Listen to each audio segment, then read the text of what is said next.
কোটি টকালৈকে আগবাঢ়িছিলে সেই সময়ত নিযুক্তি পোৱা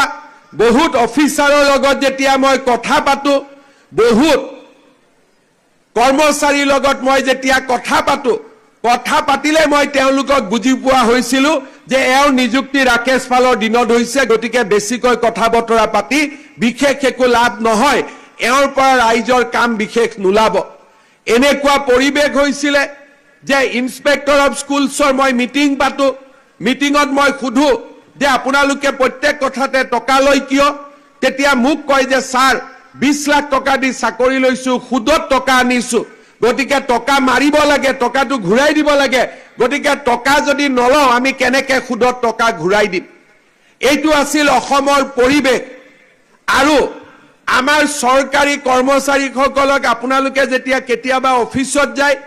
দুই এজন অফিচাৰৰ ওপৰত কৰ্মচাৰীৰ ওপৰত যেতিয়া আপোনালোকৰ খং উঠে কথাই টকা খুজে আপোনালোকে মাত্ৰ গুগল কৰিব তেওঁৰ নিযুক্তি কোন চনত হৈছিল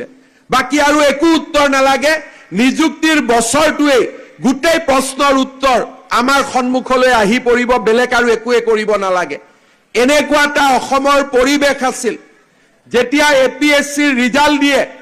তেতিয়া ৰাতিপুৱাৰ পৰা গধূলিলৈকে টিভিত বহি লৈ মানুহে হিচাপ দিয়ে অমুক মন্ত্ৰীৰ খুলখালিয়েক অমুক এমএলএৰ ঘৈণীয়েক অমুক মন্ত্ৰীৰ ভতিজাক অমুকজন বিষয়াৰ খুলখালিয়েক এইবিলাক লিষ্ট ওলাইছিলে এইটো আছিল অসমৰ বাস্তৱ আৰু এই নিৰ্মাণ কোনে কৰিছিলে যেতিয়া আমাৰ অসমত কংগ্ৰেছ দলৰ চৰকাৰ আছিল চাকৰিৰ এখন বজাৰ খুলি অসমৰ নৱপ্ৰজন্মক ধ্বংস আৰু হত্যাৰ ফালে লৈ গৈছিল মই বহু সময়ত কওঁ ড্ৰাগছ খুৱাই মানুহক ধ্বংস কৰিব নালাগে মদ খুৱাই ধ্বংস কৰিব নালাগে উচ্চ শিক্ষিত কৰি যদি সৰকাৰি চাকৰি টকা দি লব লাগে তাতকৈ আৰু অন্যায় যুৱ সমাজৰ বাবে একোৱে হ'ব নোৱাৰে তাক মই বিশ্বাস কৰিছিল আৰু সেই কাৰণে আমি পৰিৱৰ্তনৰ কাৰণে কাম কৰিছিল আজি এপিএসসিৰ যেতিয়া ৰিজাল্ট দিয়ে তেতিয়া ৰিজাল্টৰ পিছত আমাক বেয়া পোৱা টিভিটো নিউজ কৰিবৰ বাবে বাধ্য হয় যে এইজন লৰা তৰকাৰী বেপাৰীৰ লৰা এইজন লৰা বিধৱা মহিলাৰ লৰা এইগৰাকী ছোৱালী বজাৰত দোকান পাতি সৰু বস্তু বিক্ৰী কৰা এগৰাকী মহিলাৰ সন্তান যি চাকৰি এদিন মন্ত্ৰী বিধায়কৰ লৰা ছোৱালীয়ে পাইছিলে অফিচাৰৰ লৰা ছোৱালীয়ে পাইছিলে আজি সেই চাকৰি যোৱা 3 বছৰত অসমৰ সাধাৰণ মধ্যবিত্ত আৰু দৰিদ্ৰ শ্ৰেণীৰ লৰা ছোৱালীৰ বাবে আমি মুকলি কৰি দিব পাৰিলো আৰু এই হৈছে পৰিৱৰ্তিত অসম এইখনে হৈছে নতুন অসম এইখনে হৈছে বিকশিত অসম শ্ৰদ্ধাৰ ছাত্ৰ ছাত্ৰীসকল এই কথা আজি মই কিয় উল্লেখ কৰিছো আন্দোলনে আমাৰ জীৱন ধুনিয়া নকৰে কাৰোবাৰ পৰা 2 টকা চান্দা তুলি বিহু পাতি অনুষ্ঠান পাতি অসমীয়া জাতিটো কেতিয়াও আগুৱাই যাব নোৱাৰে অসমীয়া জাতি তেতিয়া আতৰি যাব অসমীয়া জাতি তেতিয়া উন্নতিৰ চৰম শিখৰত গৈ উপস্থিত হ'ব যেতিয়া আমাৰ ছাত্ৰ ছাত্ৰীসকলে শিক্ষাক জীৱনৰ আটাইতকৈ গুৰুত্বপূৰ্ণ ব্ৰড হিচাপে আমি মানি লম তেতিয়াই আমাৰ অসমখনৰ পৰিৱৰ্তন হ'ব বহুতে বিশ্বাস কৰে যে আন্দোলন কৰি অসমৰ উন্নতি কৰিম পৃথিৱীত এনেকুৱা এটা জাতি নাই যিটো জাতিয়ে আন্দোলন কৰি উন্নতি কৰিব পাৰিছে কিন্তু পৃথিৱীত বহুত জাতি আছে যিয়ে মাত্ৰ নিজৰ নতুন প্ৰজন্মক ছাত্ৰ ছাত্ৰীসকলক উচ্চ শিক্ষাৰে বৈজ্ঞানিক বনায় ডাক্তৰ বনায় ইঞ্জিনিয়াৰ বনায় শিক্ষক বনায়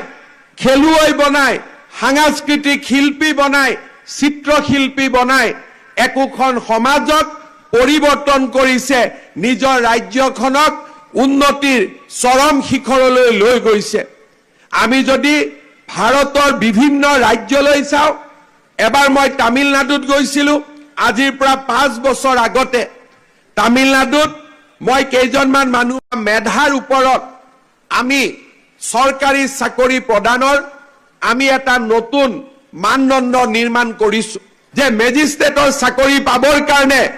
কংগ্ৰেছে এপইন্টমেন্ট কৰা এপিএসচিৰ চেয়াৰমেন ৰাকেশ পালক যদি 1 কোটি টকা নিদিয়ে আমাৰ ল'ৰা ছোৱালীয়ে মেজিষ্ট্ৰেট চাকৰি পাব নোৱাৰে, ডিএছপি চাকৰি পাব নোৱাৰে, ইন্সপেক্টৰ অফ স্কুল বা তৃতীয় চতুৰ্থ বৰ্গৰ চাকৰিৰ দামো 10 লাখ 15 লাখ টকালৈকে বৃদ্ধি পাইছিলে। 2015 চনত যেতিয়া কংগ্ৰেছৰ লাষ্ট বছৰ আছিলে সেই সময়ত চাকৰিৰ বজাৰত একোটা চাকৰিৰ মূল্য 1 কোটি টকালৈকে আগবাঢ়িছিলে। সেই সময়ত নিযুক্তি পোৱা বহুত অফিচাৰৰ লগত যেতিয়া মই কথা পাতো, বহুত কৰ্মচাৰীৰ লগত মই যেতিয়া কথা পাতিলে মই তেওঁলোকক বুজি পোৱা হৈছিল যে এওঁৰ নিযুক্তি ৰাকেশ পালৰ দিনত হৈছে, গতিকে বেছিকৈ কথা বতৰা পাতি বিশেষ একো লাভ নহয়, এওঁৰ পৰা ৰাইজৰ কাম বিশেষ নোলাব। এনেকুৱা পৰিৱেশ হৈছিলে যে ইন্সপেক্টৰ অফ স্কুলছৰ মই মিটিং পাতো,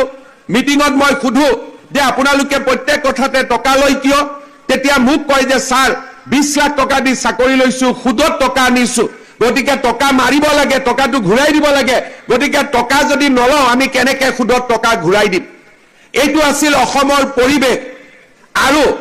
আমাৰ চৰকাৰী কৰ্মচাৰীসকলক আপোনালোকে যেতিয়া কেতিয়াবা অফিচত যায়,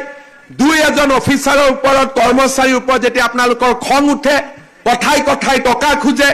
আপোনালোকে মাত্ৰ গুগল কৰিব তেওঁৰ নিযুক্তি কোন চনত হৈছিলে, বাকি আৰু একো উত্তৰ নালাগে। নিযুক্তিৰ বছৰটোৱে গোটেই প্ৰশ্নৰ উত্তৰ আমাৰ সন্মুখলৈ আহি পৰিব, বেলেগ আৰু একোৱে কৰিব নালাগে।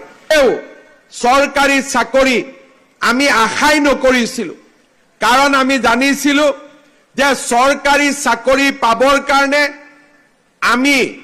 কাৰোবাক 10 লাখ 5 লাখ টকা ঘোষ দিব লাগিব, আৰু ঘোষ নিদিলেও কোনবা মন্ত্ৰী বিধায়কৰ লগত আমাৰ সম্পৰ্ক থাকিব লাগিব, আৰু নহলে এপিএসচি বা ইন্টাৰভিউ লোৱা মানুহসকল আমাৰ পৰিয়ালৰ লগত জানা শুনা হ'ব লাগিব, তেতিয়াহে আমি চৰকাৰী চাকৰি পাব পাৰো। চোকা ল'ৰা ছোৱালীৰ কাৰণে এটাই ৰাস্তা খোলা আছিলে, মেজিষ্ট্ৰেট হ'ব নোৱাৰে, ডিএছপি হ'ব নোৱাৰে, চৰকাৰী চাকৰি পাব নোৱাৰে, এছিষ্টেণ্ট মেনেজাৰ এছিষ্টেণ্ট ডিৰেক্টৰ হ'ব নোৱাৰে, তৃতীয় আৰু চতুৰ্থ শ্ৰেণীও চাকৰি পাব নোৱাৰে। তেওঁলোকে কি কৰিছিল? নিজৰ গাঁৱলৈ ঘূৰি গৈছিলে, গাঁৱত এখন এলপি স্কুল খুলিছিলে, নহলে এমই স্কুল খুলিছিলে, আৰু নহলে কাষৰ কলেজখনত তেওঁলোকে নিজক বিনা বেতনত তেওঁলোকে প্ৰফেচাৰ বা শিক্ষকতাৰ জীৱন আৰম্ভ কৰিছিলে। তাৰ পিছত এই চাকৰিটো ৰেগুলাৰৰ কাৰণে 20 বছৰ 30 বছৰ আন্দোলন কৰিছিল। অসমৰ মেধাৱী ল'ৰা ছোৱালীৰ জীৱন এই ধৰণে আগবাঢ়িছিলে। যেতিয়া অসমত কংগ্ৰেছৰ চৰকাৰ আছিলে, লাহে লাহে চাকৰি পোৱাটো আৰু টান হৈ গৈ থাকিলে। এটা সময় আহিলে যে মেজিষ্ট্ৰেটৰ চাকৰি পাবৰ কাৰণে কংগ্ৰেছে এপইণ্টমেণ্ট কৰা এপিএসচিৰ চেয়াৰমেন ৰাকেশ পালক যদি 1 কোটি টকা নিদিয়ে আমাৰ ল'ৰা ছোৱালীয়ে মেজিষ্ট্ৰেট চাকৰি পাব নোৱাৰে, ডিএছপি চাকৰি পাব নোৱাৰে,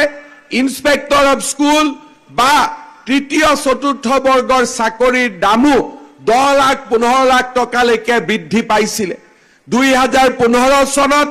যেতিয়া কংগ্ৰেছৰ লাষ্ট বছৰ আছিলে সেই সময়ত চাকৰিৰ বজাৰত একোটা চাকৰিৰ মূল্য